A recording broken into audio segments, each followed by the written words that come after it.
Permisi Pak, perkenalkan nama saya Samuel Seperluban Tobing dengan NRP 50172510773. Di sini saya akan menjelaskan tentang gurun dan aktivitas angin. Nah, pada bab 18 ini kita akan mempelajari tentang gurun dan aktivitas angin yang membahas tentang angin sebagai erosi dan gurun yang memiliki penampilan tentang iklim kering. Nah, saya akan menjelaskan secara singkat. Gurun adalah wilayah dengan curah hujan yang rendah. Biasanya itu sekitar kurang dari 25 per 25 cm per tahunnya. Nah, gurun ini meskipun sering digambarkan dengan bukit pasir, hanya sebagian kecil dari gurun yang benar-benar tertutup pasir. Dan vegetasi tanaman di gurun ini termasuk jarang. Paling hanya beberapa tanaman yang bertahan hidup di gurun ini, yaitu salah satunya adalah kaktus. Hmm. Nah, sekarang saya akan masuk ke pembagian gurun global. Sirkulasi udara global. Udara panas naik di Khatulistiwa, turun di lintang 30 derajat utara dan selatan, menciptakan zona kering. Nah, saat udara turun, ia memanas dan menyerap kelembapan, menciptakan kondisi kering. Makanya, kenapa itu terjadi, eh, itu terdapat zona kering di lintang 30 derajat. Nah, terus ada efek bayangan hujan. Udara lembab dari laut naik melewati pegunungan, menjatuhkan hujan di sisi hulu. Saat udara turun di sisi hilir, pegunungan udara tersebut kering, menciptakan zona bayangan hujan. Nah, pegunungan memaksa udara lembab naik dan mendingin, menyebabkan hujan di satu sisi dan kekeringan di sisi lain. Itulah kenapa terjadi efek bayangan hujan. Lalu ada jarak dari laut dan arus dingin. Lokasi di pedalaman benua yang jauh dari sumber air laut itu eh, menyebabkan arus laut dingin dan mengurangi curah hujan. Contohnya itu di pantai Pasifik Amerika Selatan. Nah, lalu yang terakhir ada gurun kutub. Nah, gurun kutub ini itu karena udara dingin yang turun di kutub menciptakan gurun kering seperti salju atau es. Nah, em,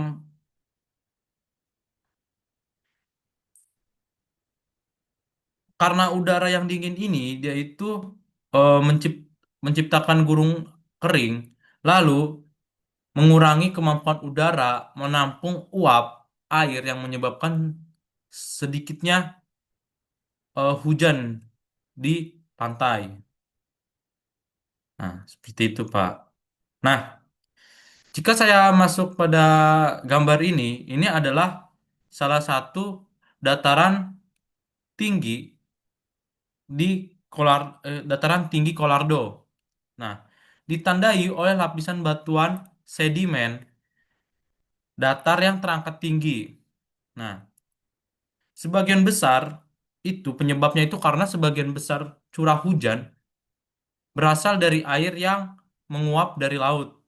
Nah, contohnya itu di gurun di Cina. Jadi seperti itu.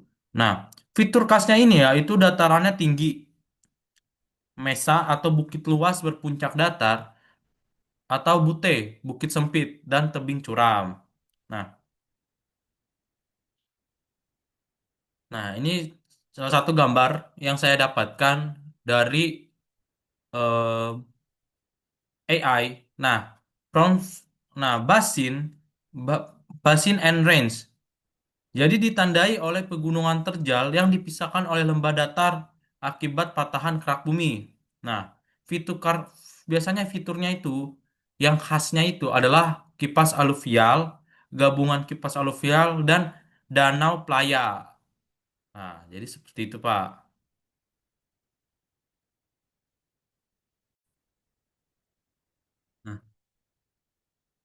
Di sini ada gambar pertama pada gambar sebentar.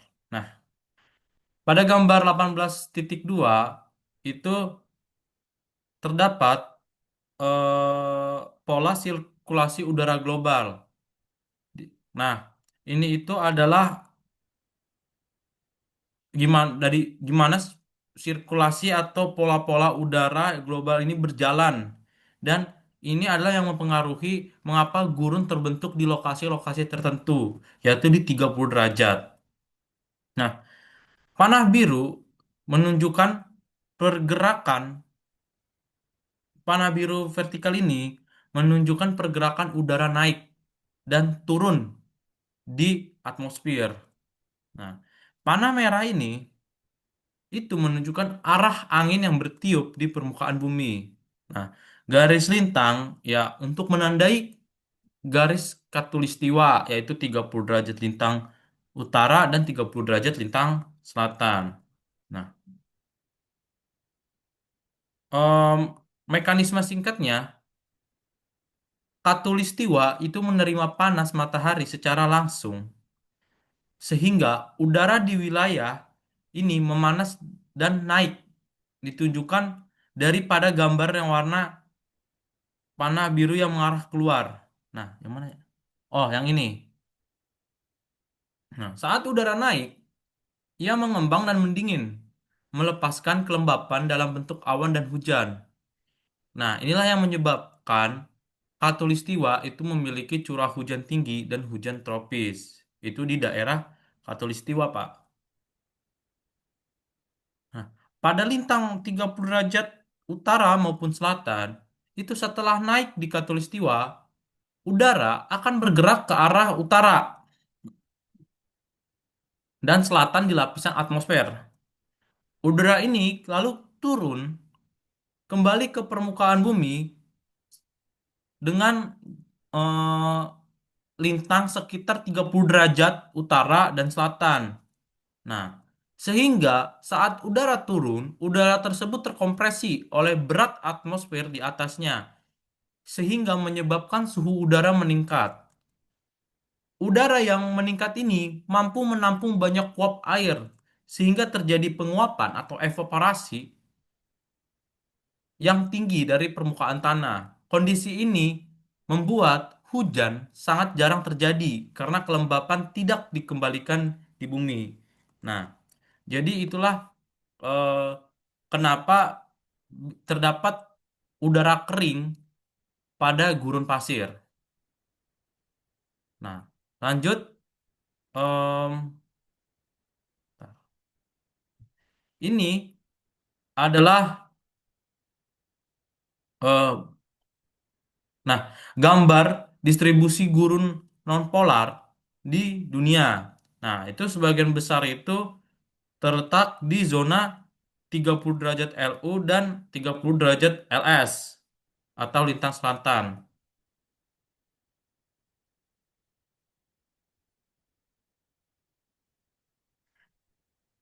Nah, kita bisa lihat pada bagian ini adalah daerah kering yang kurang dari 25 cm per tahunnya. Dan ini semi kering yang kurang dari semi kering yang 25 hingga 50 cm per tahunnya. Seperti tadi dari penjelasan sebelumnya, eh, daerah sekitar 30 derajat lintang utara maupun 30 derajat lintang selatan itu kenapa bisa terdapat udara kering? Karena hal yang sebelumnya saya jelaskan. Ketika em, udara di atmosfer yaitu kembali ke 30 derajat lintang utara dan selatan sehingga diterima pada bagian tersebut sehingga daerah tersebut air yang kelembapannya itu naik, evaporasi sehingga udara tersebut menjadi kering. Seperti itu, Pak. Nah, kita lanjut ke bagian berikut. Nah, nah, selanjutnya em, di sini ada eh, diagram bayangan hujan yang menyebabkan gurun di sisi hilir pegunungan angin berdominan bertiup dari kiri ke kanan. Nah, ini adalah salah satu ilustrasi. Udara lembab dari laut naik melewati pegunungan dan menjatuhkan hujan di sisi yang menghadap kiri angin. Nah, jadi pada bagian sini.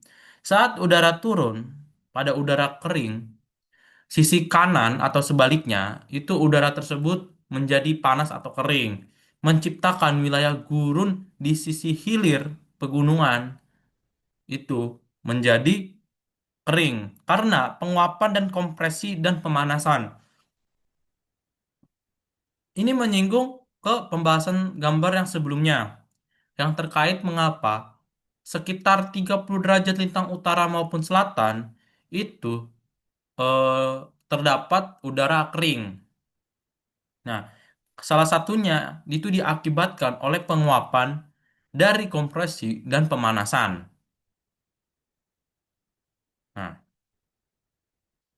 sekarang kita masuk ke ciri-ciri gurun. Ciri-ciri gurun itu ada beberapa. Pertama, itu curah hujan rendah. Seperti yang saya berikan, gurun itu biasanya diidentifikasi dengan sebagai wilayah dengan curah hujan kurang dari 25 cm per tahunnya. Nah, terus kedua, vegetasi langka. Karena sedikit tanaman yang bisa bertahan pada lingkungan dengan udara yang kering.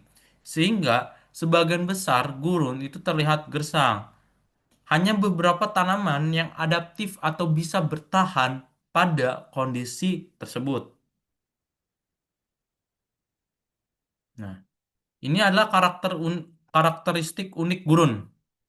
Pertama, drainase intermen, yaitu sungai di gurun biasanya kering dan mengalir setelah badai, sehingga menyebabkan banjir bandang.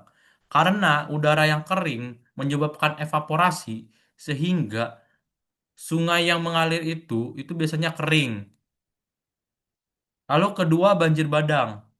Jika terjadi hujan yang besar, air hujan deras itu menciptakan aliran air yang cepat sehingga permukaan itu terkikis dan membentuk sebuah arus. Lalu ketiga yaitu adalah pelapukan lambat. Karena kekurangan air dan jarang terjadinya hujan, itu menyebabkan pelapukan secara kimia itu lambat sehingga menghasilkan tanah yang kasar, kering dan berbatu. Nah, em,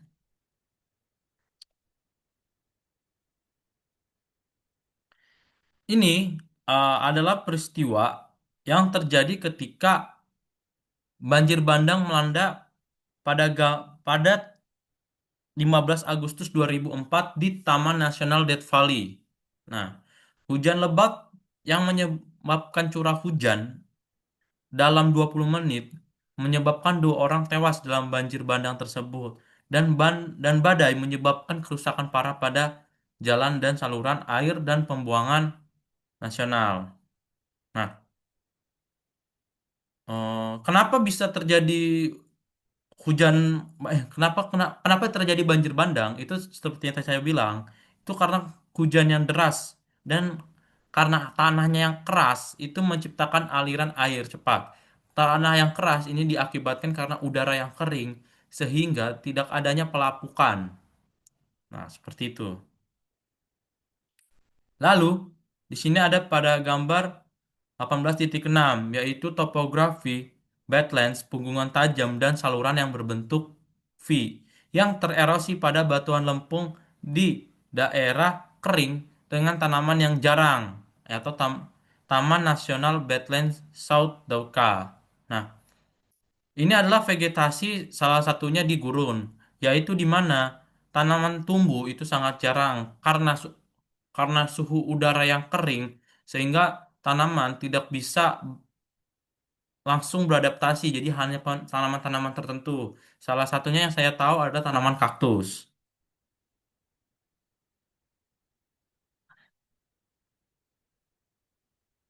Nah, di sini kita masuk ke fitur gurun di barat daya Amerika Serikat.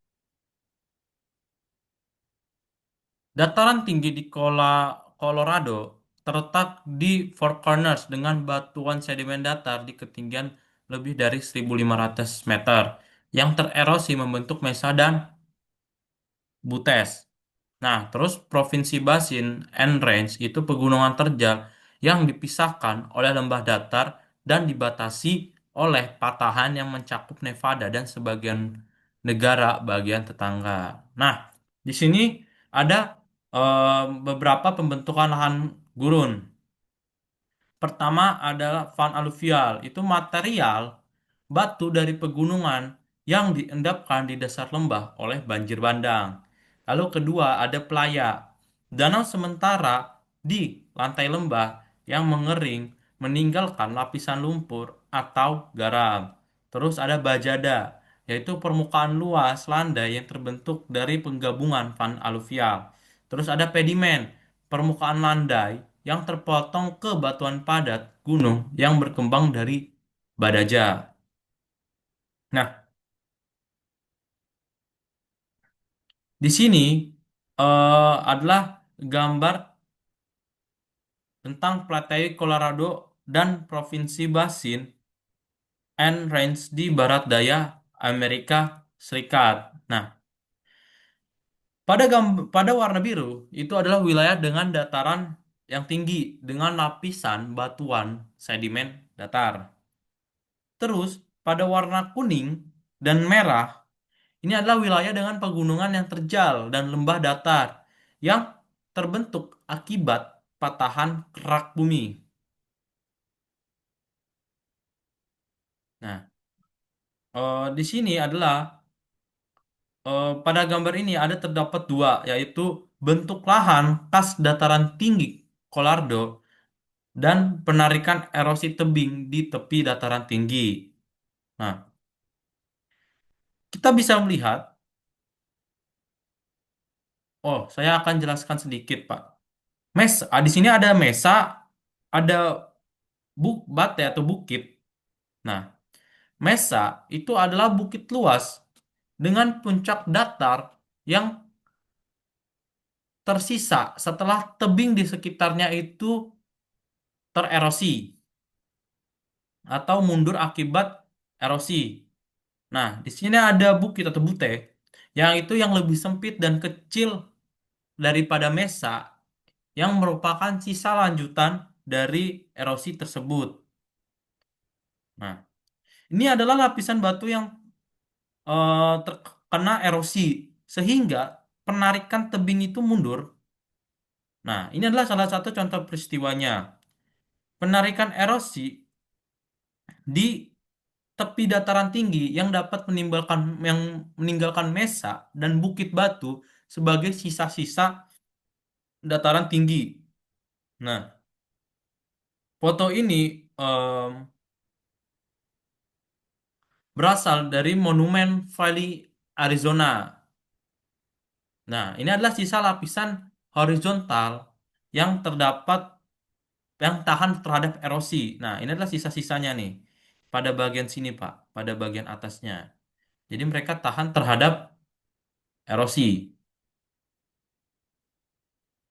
Nah,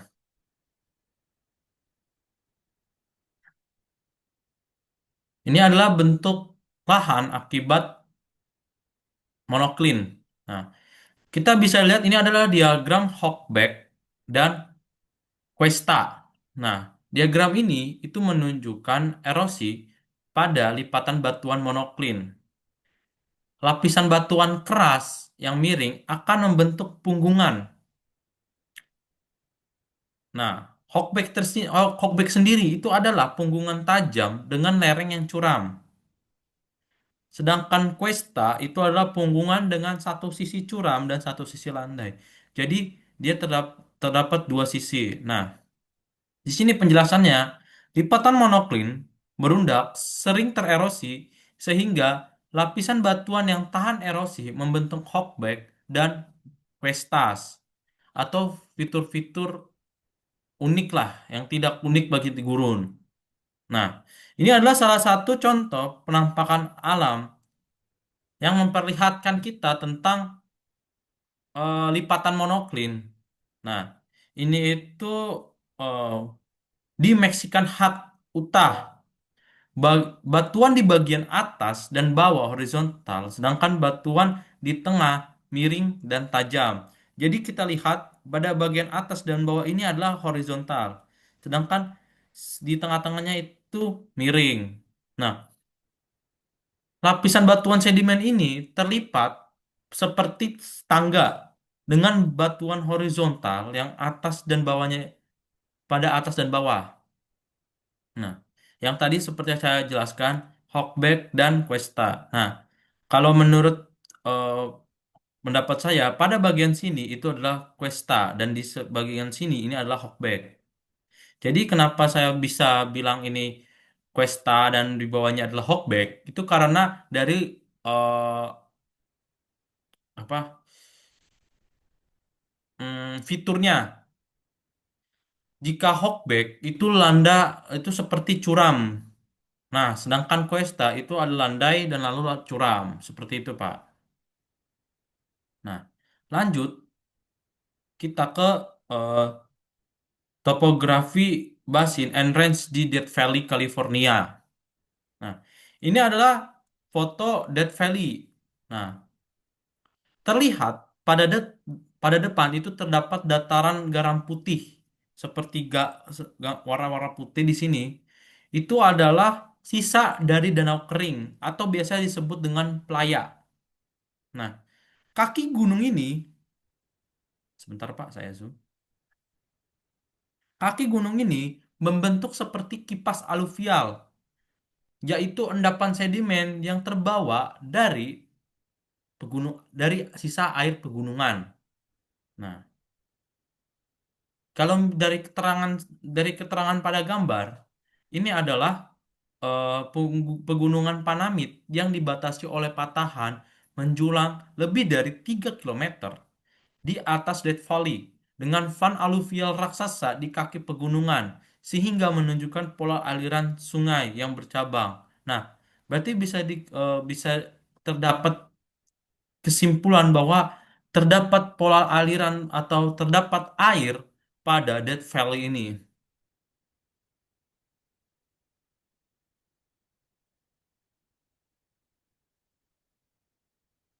Nah, lanjut, ini adalah perkembangan bentuk lahan pada topografi basin and range. Jika kita lihat pada gambar A, angin mengangkat dan memindahkan partikel sedimen halus, pasir, lumpur, lempung dari permukaan tanah yang kering. Nah, sini adalah pergerakannya. Proses ini menurunkan permukaan tanah dan membentuk sebuah cekungan yang disebut blowout atau lubang erosi. Erosi ini biasanya berhenti ketika mencapai lapisan sedimen basah di permukaan air tanah. Lalu kita lihat pada bagian B. Nah, ini adalah salah satu contoh nyata pada blowout.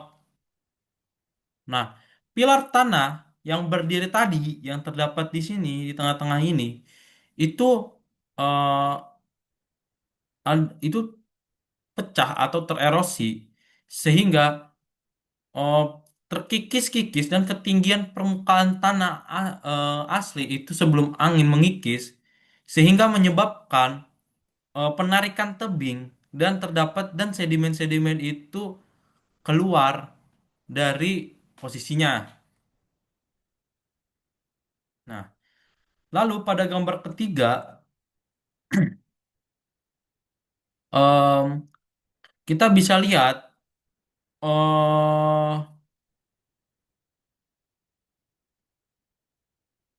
apa ini? Oh ya, satu. Oh, oh maaf Pak, mohon maaf Pak, ini salah Pak. Jadi dari B dulu. Nah, ini adalah kita bisa lihat ini membentuk seperti kipas aluvial, yaitu yang tadi saya bilang pada gambar B. Nah, kipas aluvial sehingga itu pilar-pilar tanah yang berdiri tadi yang tengah itu adalah sisa-sisa erosi yang akan mengikis sedikit demi sedikit karena angin. Nah, pada gambar ketiga kita bisa lihat ini adalah penarikan tebing ke belakang sehingga dan memperbesar kipas aluvial atau aluvial raksasa pada Death Valley salah satunya. Nah, sehingga menyebabkan karena gerakan patahan yang kembali aktif, nah dapat memungkinkan sedimen tebal mengisi lembah. Nah, karena kita bisa lihat pada gambar ini, itu adalah lembah itu mengalami penurunan, sehingga membentuk kipas baru dan membentuk sebuah lembah yang baru juga. Seperti itu.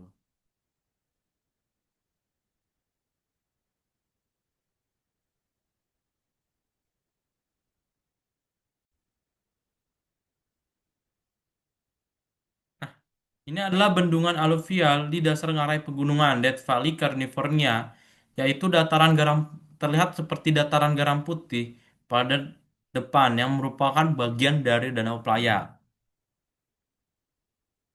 Nah, area putih yang luas itu adalah playa, yaitu dataran garam atau dasar danau kering yang tertutup oleh endapan garam atau lumpur setelah air menguap. Nah, di kaki gunung ini kita bisa lihat terlihat endapan sedimen yang berbentuk kipas aluvial. Nah, itu terbentuk ketika aliran air dari ngarai sempit pegunungan melebar tiba-tiba saat mencapai lembah datar yang menyebabkan sedimen mengendap. Nah, em, terus kita bisa dilihat ini adalah eh, permukaan playa yang retak atau lumpur. Ini terjadi karena udara kering, udara kering yang dia karena terdapat udara kering sehingga air tersebut menguap atau mengalami evaporasi, menyebabkan tanah keras dan retak-retak. Nah, sekarang kita masuk ke aktivitas angin, erosi dan transportasi. Pertama, angin kencang, yaitu perbedaan suhu ekstrim di gurun sehingga menciptakan angin kencang yang efektif mengikis sedimen kering. Lalu badai debu. Angin membawa partikel halus seperti lumpur ataupun tanah liat ratusan kilometer bahkan bisa melintasi samudra. Lalu ada saltasi pasir. Nah, saltasi pasir adalah butiran pasir yang bergerak di dekat permukaan tanah dalam proses melompat atau sehingga menyebabkan erosi. Terakhir ada ventivex atau batu yang tergerus angin membentuk permukaan datar yang khas. Nah,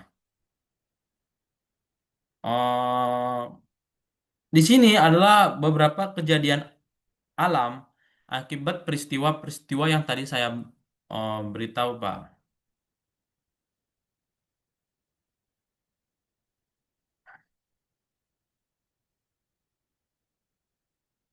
Pada gambar 18.14, ini ada sebuah dinding debu yang mendekati sebuah kota di Kansas pada Oktober 1935 karena intensitas dan durasi badai pada tahun 1930 bagian dari Great Plains yang dikenal dengan Dust Bowl.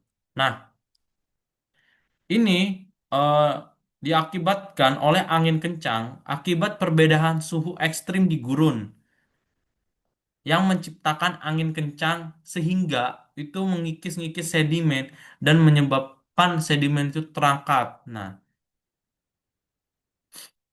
pada gambar 18.15 kita bisa melihat ini adalah citra satelit yang menunjukkan badai debu yang bertiup dari Gurun Sahara ke arah barat melintasi Samudra Atlantik pada 26 Februari tahun 2000.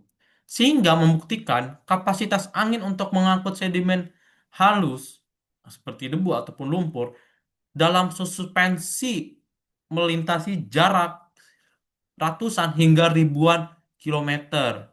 Nah, ini adalah awan debu yang cukup besar.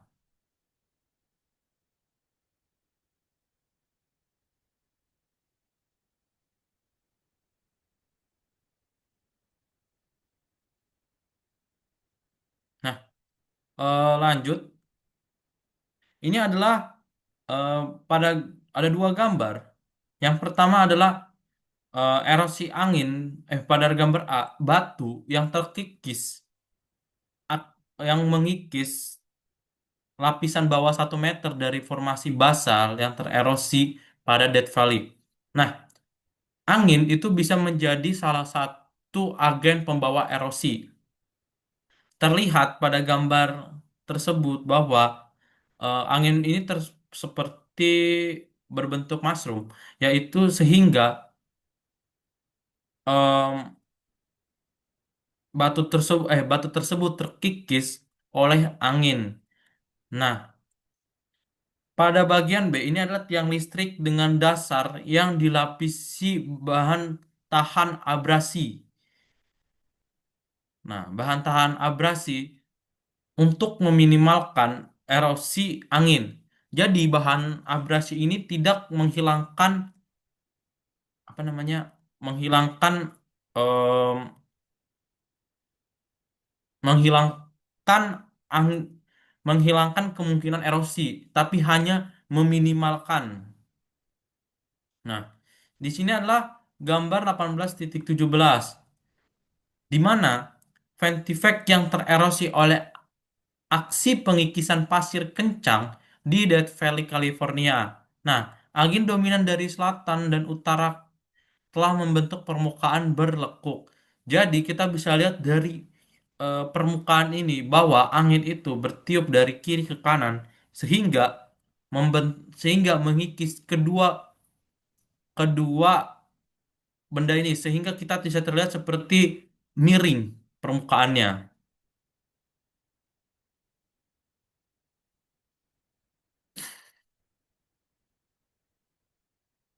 Nah, sekarang kita masuk ke deflasi dan loess.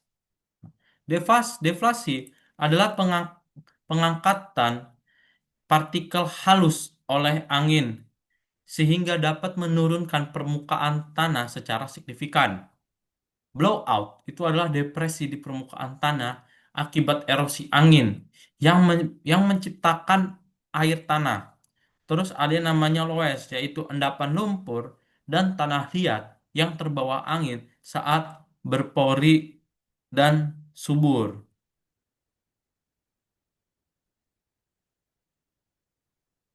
Nah, di sini kita bisa lihat eh, pada gambar 18.18 itu em, yang pertama adalah deflasi akibat erosi. Angin yang datang itu menyebabkan lubang kecil atau erosi blowout. Pertama dia itu kecil, tapi eh, karena kelonggaran sedimen ini sehingga dan kelonggaran sedimen dan kering sehingga deflasi ini terus menerus eh, mem- terus menerus sehingga membawa eh, partikel-partikel sedimen kering ini keluar. Nah, sehingga membentuk seperti lubang atau biasa disebut blowout. Nah, jadi nah, ini adalah salah satu bentuk kenyataannya dari tingginya permukaan pasir sebelumnya sehingga sedimen yang bisa dibilang tahan erosi pada awalnya itu datar, tapi karena tererosi sedikit demi sedikit, sedimen yang dapat mudah tererosi membentuk seperti blowout atau lubang.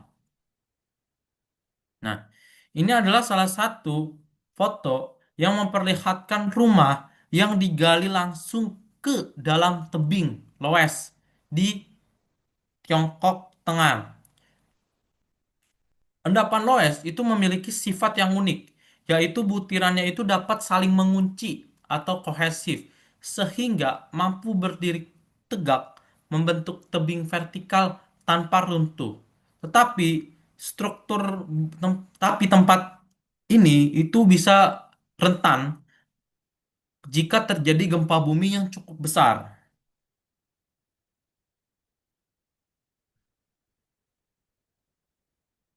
Nah, di sini kita bisa lihat eh, ini ada terdapat beberapa bagian. Nah, di sini adalah endapan loess yang tebal dan endapan loess yang tipis. Ini adalah wilayah-wilayah utama yang tertutup loess Amerika Serikat. Nah, ini adalah bagian-bagian di mana pemetaan endapan-endapan loess tebal dan yang tipis itu berada.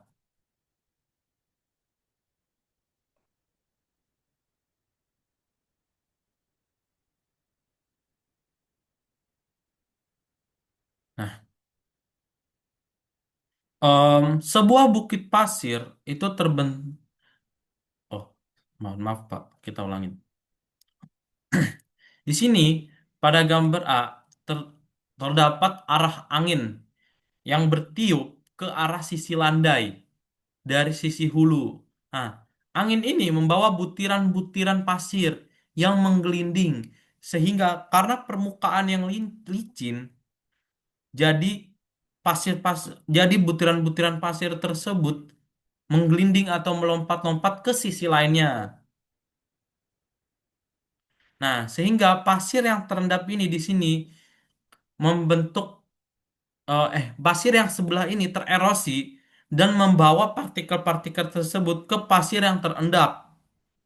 Nah, ini adalah salah satu contoh bentuk nyata yang kita bisa lihat. Nah, jadi pergerakannya itu karena pasir terus-menerus memindahkannya dari sisi hulu ke hilir, sehingga kita lapisannya ini berbentuk segitiga atau bisa dibilang cross bedding, yaitu tumpukan pasir yang miring di bagian dalam bukit yang membentuk pola lapisan silang. Nah, ini kita bisa mengetahui di mana arah angin pada batuan sedimen.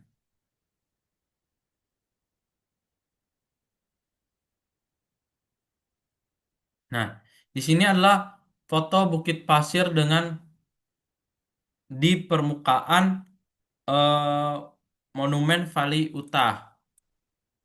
Nah, em, foto ini adalah contoh dari apa namanya gelombang-gelombang angin yang terbentuk seperti gelombang air. Jadi seperti gelombang-gelombang biasa. Nah,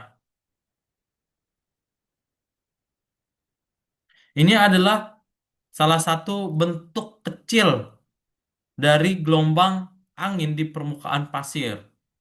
Ketika angin bergerak dari hulu ke hilir, nah, partikel-partikel yang terbawa itu akan bergerak dan menggelinding ke permukaan yang terendap yang biasanya itu udaranya itu tenang. Nah, itu akan terus-menerus ke sekitarnya.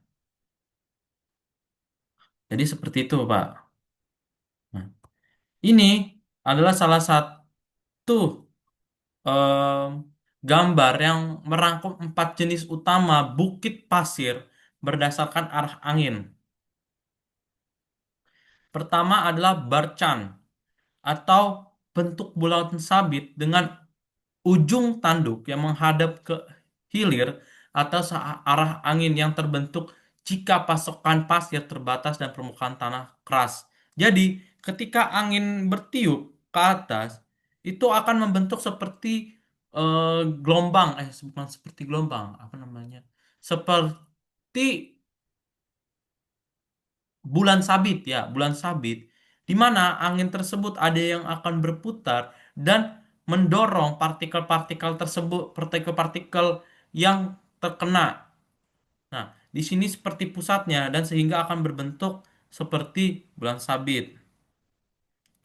Nah, ada yang namanya Bukit Pasir Melintang atau transverse, di mana punggungan pasir panjang yang tegak lurus itu dengan arah angin terbentuk jika pasokan pasir itu melimpah dan angin stabil. Jadi ini jika dia itu permukaannya itu permukaannya jika pasirnya itu banyak, nah seperti lihat ini ketebalan pasirnya itu banyak.